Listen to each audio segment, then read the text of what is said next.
Welcome back to another episode of The Breakdown. If you guys don't know how this works, I take a look at your games, I review them, and help you improve and reach your desired rank. As always, if you guys would like your gameplay reviewed, check the highlighted pinned comment down below, and you can get your gameplay reviewed. Here's what the player had to say when submitting their review. Hey Poppin, this game was one of my better games and we won, but I feel like something is missing. If you could just take a look and tell me what I can improve on. Thanks.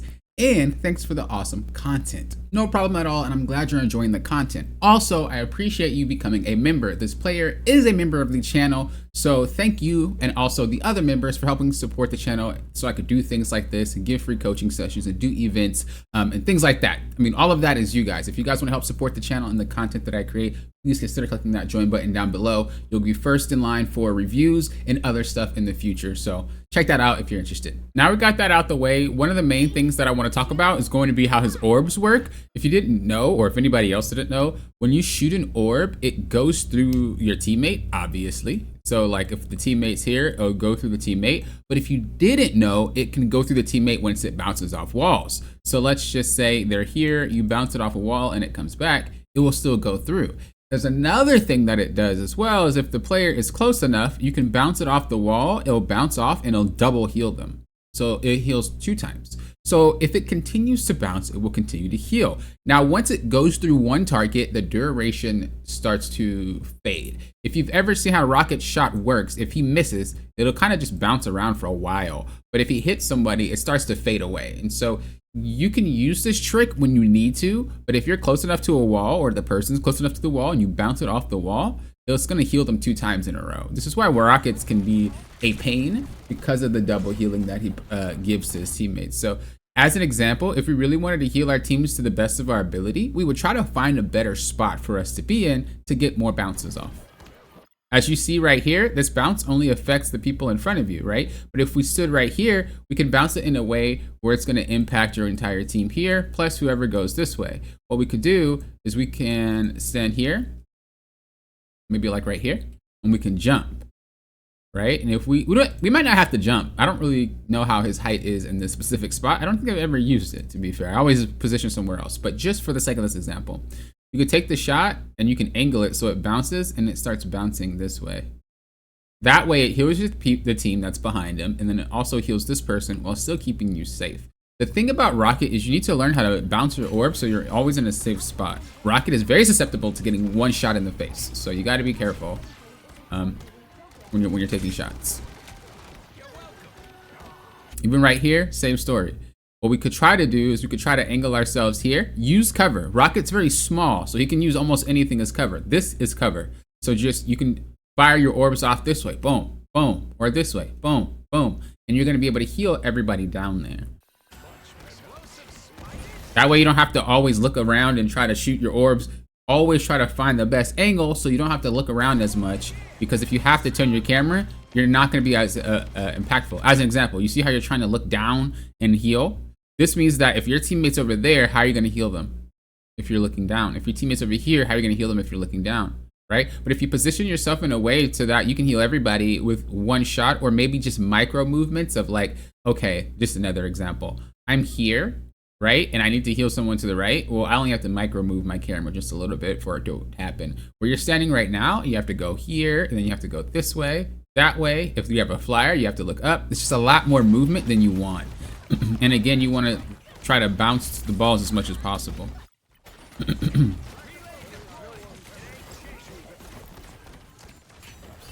You see what I mean? That's exactly what I'm talking about. You want to angle yourself in a way so you do not have to do this. If you don't know, Rocket's healing doesn't have fall off. Most healers don't have fall off with their heals. I think all of them don't have fall off with their heals. That was one of those moments where you should prioritize healing. You didn't, and your team ended up KOing. So you're gonna have to find that balance. It's pretty hard. It's pretty hard, but don't worry, you can find it. You can find it. What you want to think about is just like, how long are you guys gonna be able to survive if I were to shoot? Also, be very careful about running out of ammo with either or your orbs or your bullets, because that will cause you to reload. And that is one of the worst things. I think there may be an option to turn off automatic reload, but I don't recommend it, especially in a fast-paced game like this. But yeah, if you run out of orbs or if you run out of your bullets, he's gonna reload, which means you're stalled. So be very careful, because sometimes you need damage, but you reloaded because you're out of orbs, and sometimes you need orbs, but you reloaded because you're out of ammo. So be careful. Again, take a better spot. You see how you're all in the open? Just position better. This is something that every support can benefit from. Positioning better. Where can I stand to take the least amount of damage while also still getting the most impactful heals? A lot of people who play Invisible Woman feel like, oh, I have to be very, very close because Invisible Woman's range is not that. No, you don't. You could still be somewhere right here in cover, still doing your job. You could still be somewhere else doing your job. You don't need to be way far back because it doesn't reach, but you can still use cover. It's not a get out of jail free card to not use cover as Invisible Woman. You see this player right there as a prime example? This is not where she should be. Why? We're out in the open and everything. And again, a lot of Invisible Woman players think, oh, well, I'm invisible. I have to be close. I have to be near the tent. No, you don't. You should not be this far. You should always be behind. Maybe if you want, you can use some cover in here. So that way you can be a little bit closer without being compromised. But you should never be this close no matter what character you are. So again, I would just like to see you find better positioning so far. That's pretty much the only thing you're struggling on right now.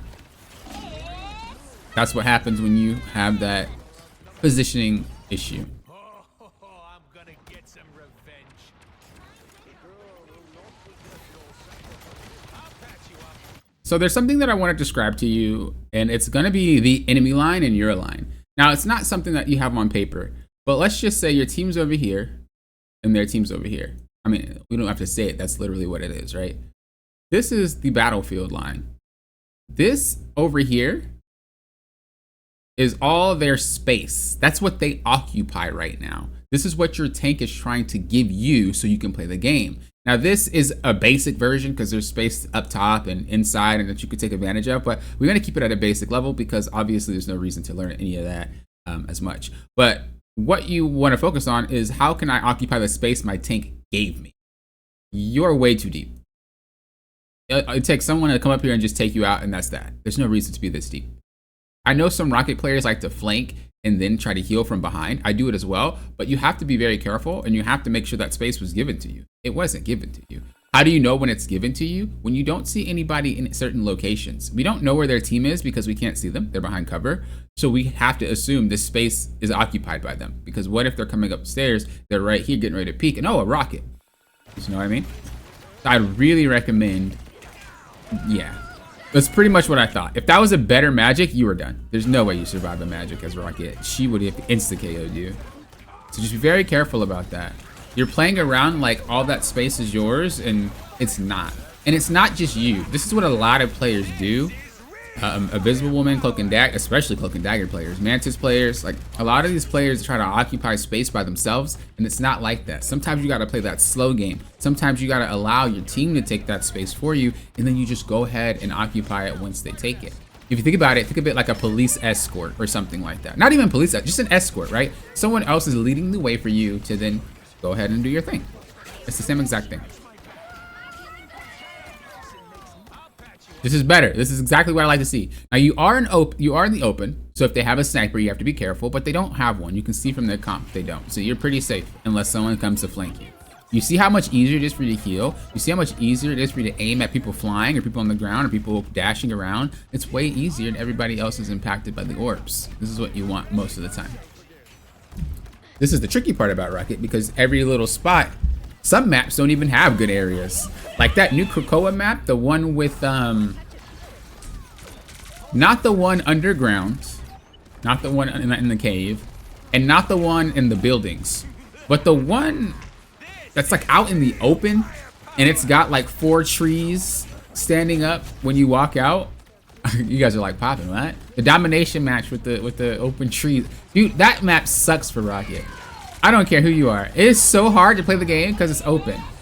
That's one of the things that Rocket struggles with. That's one of his quote-unquote counters, is areas where there's no walls, where it's not closed off. When it's out in the open, that is what makes Rocket inefficient, because he has to get in really obscure places in order to heal most of his teammates, and that's going to put him out of position.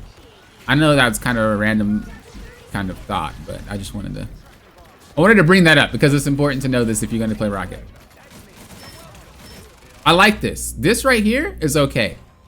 Why do we do damage on this player? Because our team is pretty much okay. I mean, they're kind of not, but from, it doesn't, like, Captain is not going to get one shot right here, right? We know this. This guy probably not going to get one shot either. It's possible, but like, given the situation right now, most likely not going to happen. You could take shots at this person, but you need to go back to healing now. That was fine, but go back to healing because now they're in trouble. You know, go back to healing, go back to healing, go back to healing. You don't want your Cap to KO. Okay, you got him. So you could have probably cost your team that fight if he would have KO'd earlier. So you have to be careful. As a healer, the best way to understand when you can balance your damage and your healing is by thinking about what characters are in the fight. What characters are hard to hit. If it's a Captain America, then you know that you don't need to be really pocketing this guy that much. And when I say pocket, it means consistently healing him up. You don't need to do that with a character like that. But if we're talking about something like the Hulk, he goes in, you might need to pay more attention because he doesn't really have a way to shake off the damage other than his shield, and he usually uses that to get away. So. Only 60 seconds left. Nice spot, but at the same time, be very careful.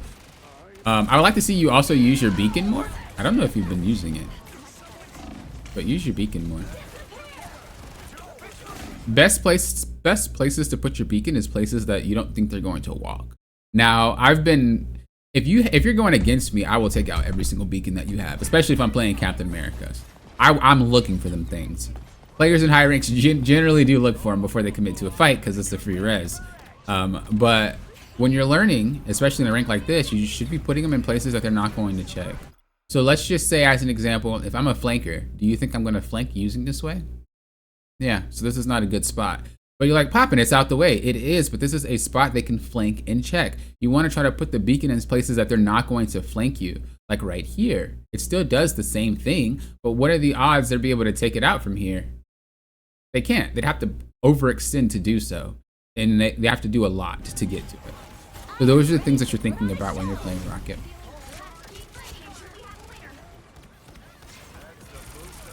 Keep fighting until we have a winner. Again, find a spot so you don't have to continue to look up and down and around. The more consistent healing you have in a team fight, the better.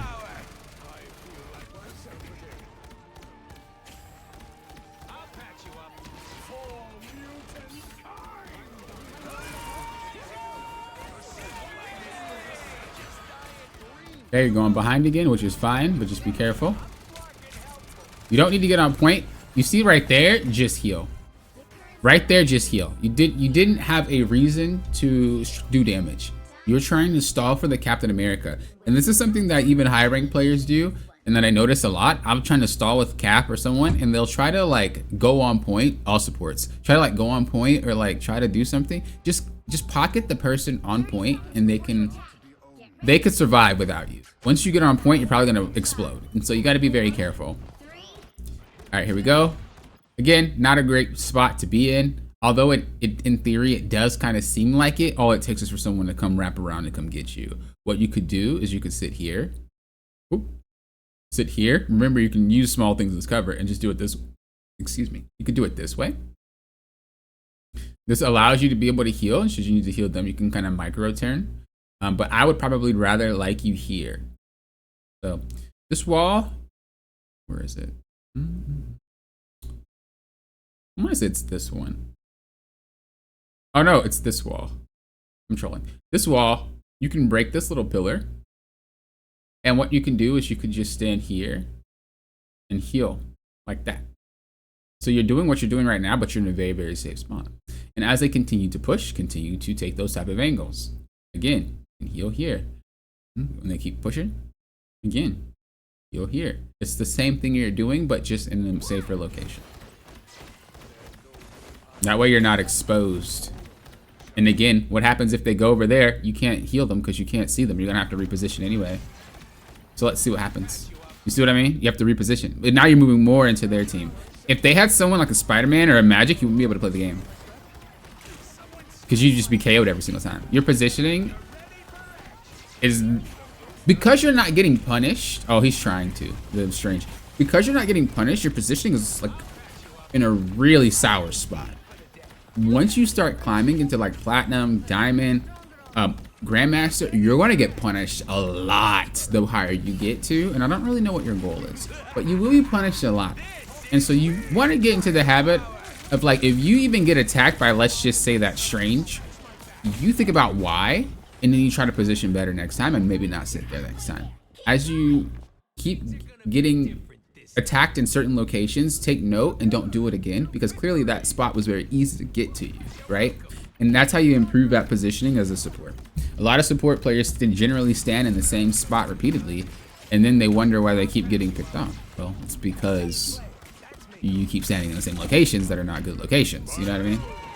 So that's what you want to think about.